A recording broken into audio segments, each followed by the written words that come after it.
the World Wide Web allows us to see what is going on globally. TikTok is one of the first times when I saw like just a bunch of South Africans.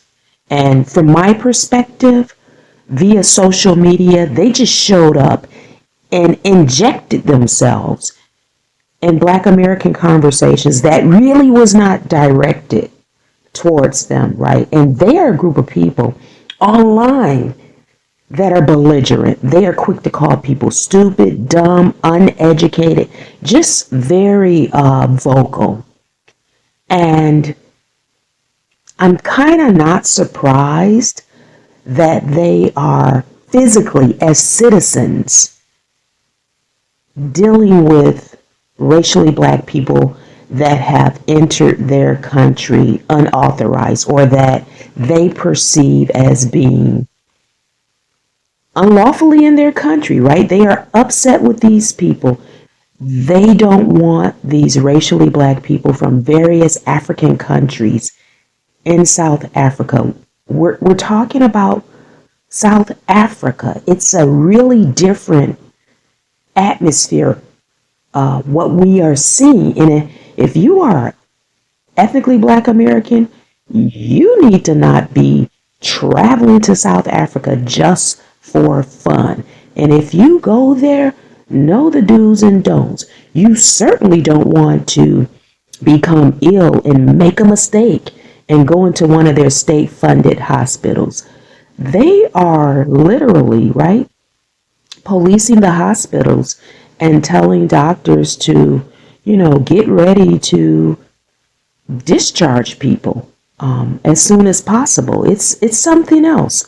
And what's really interesting to me is that I've learned that the South Africans have a really strong bond with the Palestinians, right? And that is something that Cyril Ramaphosa, the president of South Africa, has talked about, that their father of democracy, which would be Nelson Mandela, has stated that South Africa is not free until Palestine is free. So that's a whole different ball game there, right? And I don't think that that's something that we can grasp. Those of us that, aren't really familiar with that bond. I understand the struggle of freedom and all of this type of thing, but it's really interesting.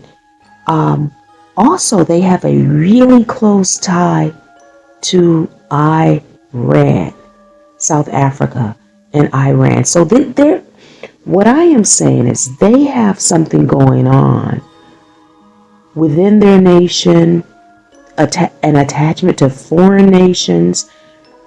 Cyril Ramaphosa in April 2026, this month, in Spain, getting just standing ovation type applause for taking Israel to the international court. And he talked about that in Spain, and they are just clapping. They really love this guy. But if you were to listen to South African news and commentators online, many of them do not like what the ANC political party and Cyril Ramaphosa's leadership. Many South Africans of different races don't like Cyril Ramaphosa's efforts or his political moves. So that place right now, South Africa, is in a lot of uproar.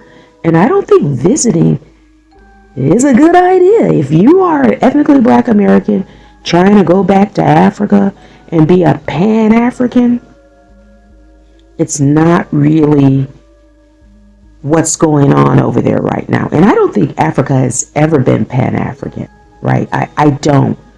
There might be blocks of people that can get along, but it's quite in an uproar. And there are some nations that you should just definitely avoid. And South Africa would be one of them, because inside that nation, there's a lot going on. The people don't feel like they've been taken care of by their country. And they are addressing it by, listening to the bell that has gone off in their heads to kind of be like vigilantes when dealing with foreigners. And I believe that they believe that doing it themselves, they believe they are doing this the right way. Who am I? Social nurse.